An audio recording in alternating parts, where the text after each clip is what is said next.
Hello అందరికీ welcome back to my channel. నేనైతే ఇక్కడ 2 పెద్ద గోంగూరలను అయితే తీసుకున్నాను, 2 కట్టలు.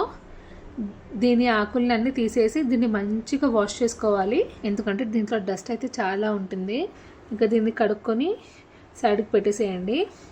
దాని తర్వాత ఒక కడాయిలో ఆయిల్ వేసి దాంట్లో అయితే పచ్చిమిరపకాయలు అయితే వేసుకున్నాను. నాకు ఈ పచ్చిమిరపకాయలు ఘాటుగా ఉన్నాయి కాబట్టి కొన్ని పచ్చిమిరపకాయలు అయితే వేసుకున్నాను. మీరు కారం బట్టి వేసుకోండి.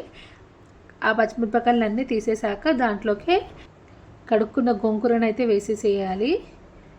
దీన్ని ఆ ఆయిల్లోనే మంచిగా ఫ్రై చేసుకోండి. అదే మొత్తం మనకి పేస్ట్ లాగా అయితే అయిపోతుంది.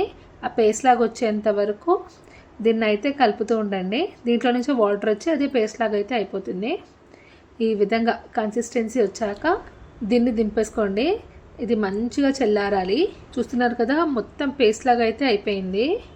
ఆల్రెడీ మనము ఫ్రై చేసేటప్పుడు పేస్ట్ లాగా అయితే అయిపోతుంది.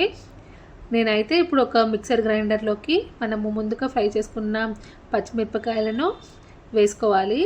దాంట్లోకి సరిపడా ఉప్పునైతే వేసుకోవాలి. ఈ రెండింటిని మిక్సీ పట్టాలి. ఈ విధంగా కొంచెం పేస్ట్ అయ్యాక దాంట్లోకి మనము చల్లారి పెట్టుకున్న గోంగూరను అయితే వేసుకోవాలి.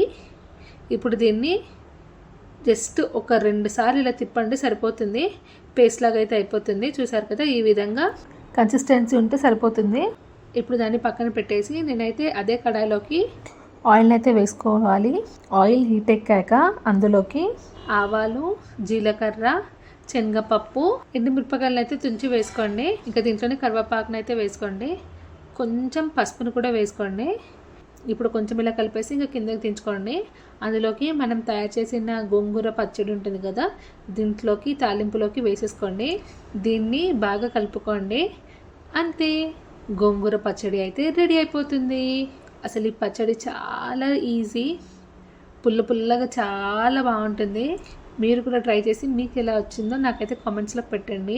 వీడియో కనుక నచ్చితే తప్పకుండా లైక్ చేయండి, షేర్ చేయండి, సబ్స్క్రైబ్ చేయడం అయితే మర్చిపోకండి. బెల్ నోటిఫికేషన్ ఆన్ చేసుకోండి. అప్పుడు పెట్టే ప్రతి ఒక్క వీడియో మీ వరకు అయితే వస్తుంది. Thank you for watching.